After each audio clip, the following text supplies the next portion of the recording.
Hello दोस्तों, स्वागत है आप लोग का अपने YouTube channel are study centre में। दोस्त, आज की इस वीडियो में video number 3 chapter number 1 biology का लेकर आए हैं।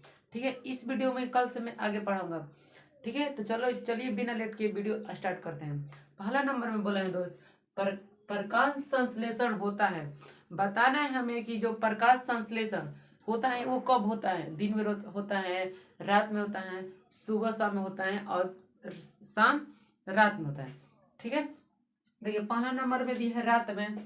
भाई रात में प्रकाश संश्लेषण होता है, रात में होता है प्रकाश संश्लेषण। अच्छा, बी नंबर में दिया है कि दिन में होता है। सी नंबर में दिया है दोस्त रात दिन में, इसका मतलब रातों में होता है और दिनों में होता है। और डी नंबर दिया है सुबह शाम, मतलब सुबह में भी होता है और शाम में होता है। ठीक है, तो देखिए प्रकाश संश्लेषण होता है वो होगा दिन में। ठीक है, तो हम जो राइट आंसर होगा वो होगा, सॉरी, जो राइट आंसर होगा वो दिन में। ठीक है, तो प्रकाश संश्लेषण कोई पूछेगा कि कब होता है तो आप बताइएगा कि दिन में होता है। ओके, कोई डाउट है तो कमेंट कर दीजिएगा। ठीक है, दो नंबर में बोला है एक दोस्त, इनमें किसके द्वारा अमीबा में भोजन का इसमें किसके द्वारा अमीबा में भोजन का अंतःग्रहण, मतलब जो अमीबा है वो अपना भोजन कैसे ग्रहण करता है उसे इस क्वेश्चन में बताना है। ठीक है, पहला में दिया है कूटपाद, बी नंबर में दिया है परिवहन, सी नंबर में दिया भोजन रसधानी और डी नंबर में दे रखा है केंद्रक। देखिए जो अमीबा है उसका आकार निश्चित नहीं हो, वो अपना उसका आकार टेढ़ा मेढ़ा होता है। जैसे मैं इस तरह, उसका कोई आकार नहीं होता है। वो जैसे भोजन को देखता है वैसे वैसे टेढ़ा मेढ़ा करके अपना भोजन ग्रहण करता है। तो जगह जो अमीबा अपना भोजन अंत ग्रहण करता है वो केंद्र के द्वारा अपना भोजन ग्रहण करता है। डन। ठीक है, नेक्स्ट क्वेश्चन में बोला है दोस्त 3 नंबर, मनुष्य के सांस लेने और छोड़ने की क्रिया को क्या कहते हैं। मनुष्य के सांस लेने और छोड़ने की क्रिया को क्या कहते हैं वो हमें बताना है। पहला नंबर में दिया है श्वासोच्छ्वास, बी नंबर दिया है श्वसन, सी नंबर दे रखा है निश्वसन और डी में दिया है उत्सर्जन। तो मनुष्य सांस लेता है और छोड़ता है, लेता है छोड़ता है, इस क्रिया को कहते हैं श्वसन। सांस लेना छोड़ना इस क्रिया को कहते हैं श्वसन। तो मनुष्य में सांस लेने और छोड़ने की क्रिया को श्वसन कहते हैं। परिभाषा में भी आ जाएगा श्वसन किसे कहते हैं, तब बता दीजिएगा। मनुष्य के सांस लेने और छोड़ने की क्रिया को श्वसन बोलते हैं। Okay, done. चलिए 4 नंबर पूछा है, मनुष्य के शरीर की सबसे बड़ी ग्रंथि है, जो उनका बॉडी है मानव शरीर का, वो बताने की सबसे बड़ी ग्रंथि कौन है मनुष्य के शरीर में। पहला नंबर में दिया है लीवर। ठीक है, 2 नंबर दिए हैं यकृत। अच्छा, सी नंबर में दिए हैं अंडाशय, वो अंडाशय है। अच्छा, और डी नंबर में दिया है एड्रेनल। तो देखिए जो मानव शरीर का है, जो ये ग्रंथि है सबसे बड़ी ग्रंथि, ये छोटी, सॉरी, सबसे बड़ी ग्रंथि यकृत माना जाता है और सबसे छोटी हड्डी पिट्यूटरी ग्रंथि, या उसको पीयूष ग्रंथि भी बोला जाता है। पीयूष ग्रंथि मानव शरीर की सबसे छोटी ग्रंथि। और इस क्वेश्चन में हम लोगों से पूछा है मानव शरीर की सबसे बड़ी हड्डी। ठीक है, तो इसका आंसर होगा यकृत मानव शरीर की सबसे बड़ी ग्रंथि है। ओके, चलिए 5 नंबर पूछा है दोस्त, एक वयस्क मनुष्य में कितने दांत होते हैं।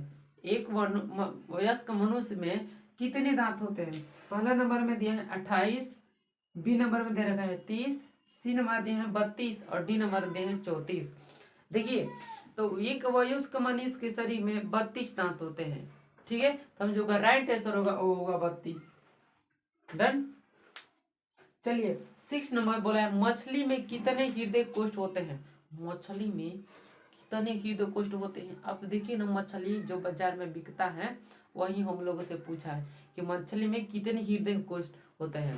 देखिए मानव शरीर में 4 होता है, या इसको वैस में बोलिए या कोष्ठ बोलिए, कभी कभी वैस में भी पूछ देता है, उससे डरिएगा नहीं। वैस में चाहे ये पूछेगा चाहे कोष्ठ, तो दोनों एक ही है। ठीक है, इसमें दिया है मछली के हृदय कोष्ठों की संख्या कितनी होती है, या कोष्ठ की संख्या है।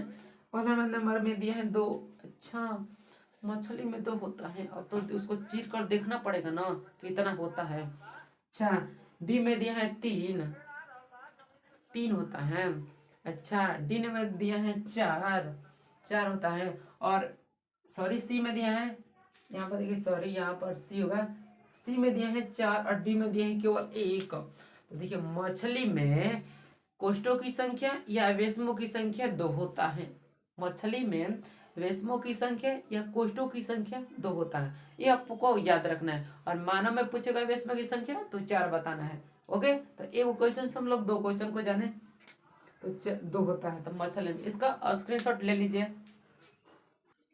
चलिए तो अब नेक्स्ट क्वेश्चन की ओर बढ़ते हैं। ओके, पूछ रखा है 7 नंबर में दोस्त, निम्नलिखित में से किसे कोशिका का ऊर्जा कहा जाता है?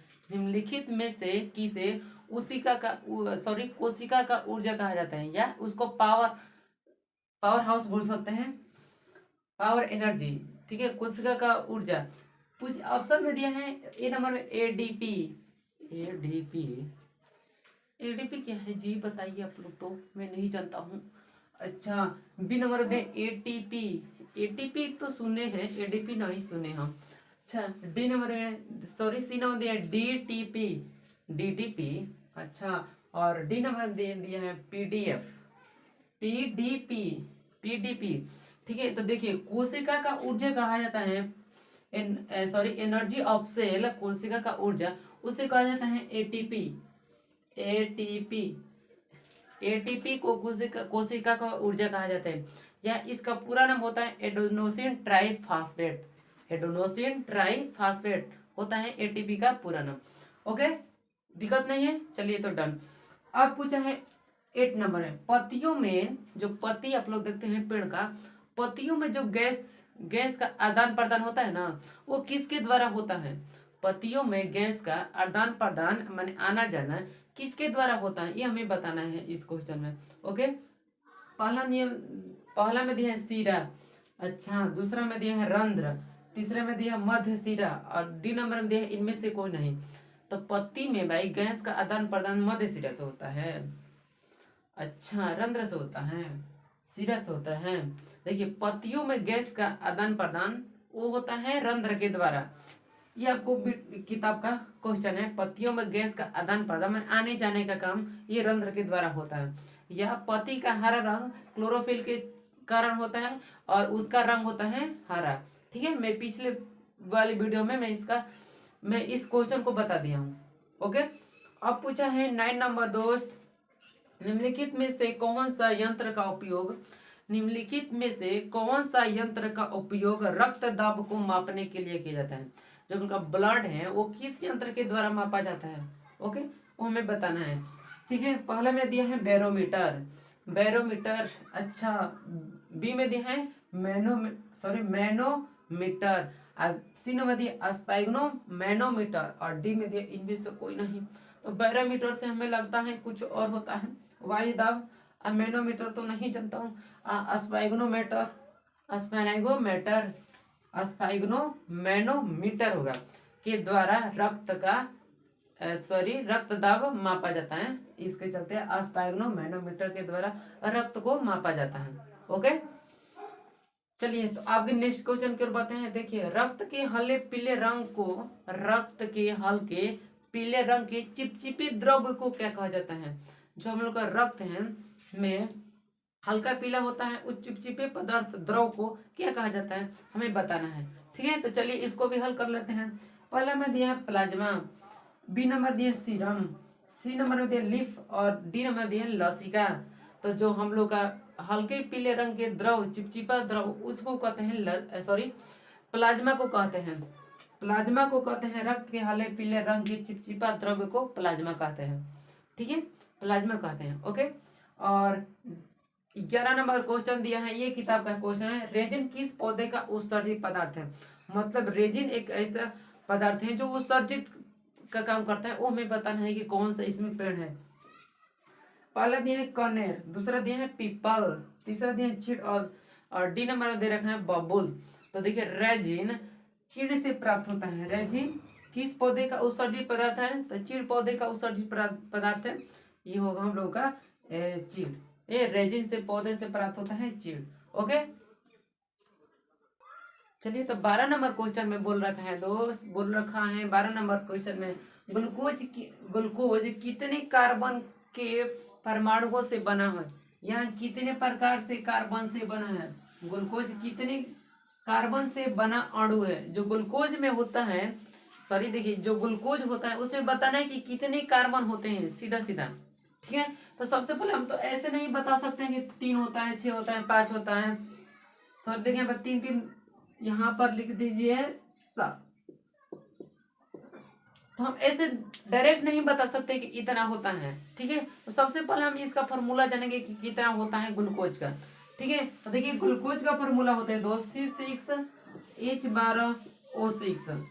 ठीक है, ये ग्लूकोज का फॉर्मूला होगा। चीनी का होता है C12H22 और O11। तो हमें चीनी से नहीं, ग्लूकोज, इसको होते हैं ग्लूकोज। ठीक है, केमिस्ट्री में काम करेगा। देखिए ग्लूकोज का फॉर्मूला होता है C6H12O6। मतलब हमसे पूछ रहे हैं कि कार्बन से बना अणु है, जो हम बताना है कि कार्बन कितने प्रकार के अणुओं से बना है। तो देखिए डायरेक्ट आपको लग रहा है कितने कार्बन के अणुओं से बना है, एक 6। हम लोग का जो आंसर होगा वो 6 हो जाएगा। तो देखिए 6 हम लोग का आंसर हो गया। अब पूछेगा कि ग्लूकोज कितने हाइड्रोजन से बना अणु है, तो 12। पूछेगा ग्लूकोज कितने ऑक्सीजन से बना अणु है, तो 6। सिंपल है, तो बस फॉर्मूला याद रखना है और आंसर आप लोग को पाना है। ठीक है, और नेक्स्ट क्वेश्चन बोला है हीमोग्लोबिन प्रोटीन वर्णक में कौन सी धातु पाई जाती है। तो हमारे बॉडी में, शरीर में एक हीमोग्लोबिन वर्णक पाया जाता है, उसमें बताना है कि हमें कौन सी धातु पाई जाती है। ठीक है, तो देखिए पहला नंबर में दे रखा है इन्होंने लोहा, बी नंबर में दिया है मैग्नीज, सी नंबर दिया है मैग्नीशियम और डी नंबर दिया इनमें से कोई नहीं।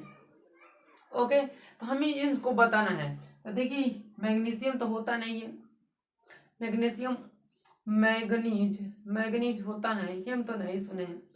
अच्छा, अब बचा क्या, लोहा, और इनमें से कोई नहीं, दोनों में से डाउट है। तो देखिए जो हमारे हीमोग्लोबिन है वर्णक, इसमें क्या पाते हैं, लोहा पाया जाता है। ठीक है, हीमोग्लोबिन प्रोटीन वर्णक में कौन सी धातु, आयन पाया जाता है, धातु पाया जाते हैं, तो होता है लोहा पाया जाता है। ठीक है, तो इतना ही रहने देते हैं, मिलेंगे नेक्स्ट वीडियो में। वीडियो अच्छी लगी तो पूरा शेयर कीजिए और अपने दोस्तों के पास भी शेयर कीजिए। ठीक है, क्योंकि अब ज़्यादा दिन एग्जाम का समय नहीं है, इसलिए रिवीजन कर लो और डिवीजन प्राप्त कर लो। ठीक है, तो ठीक है, थैंक्स फॉर वॉचिंग। जय हिंद, जय भारत।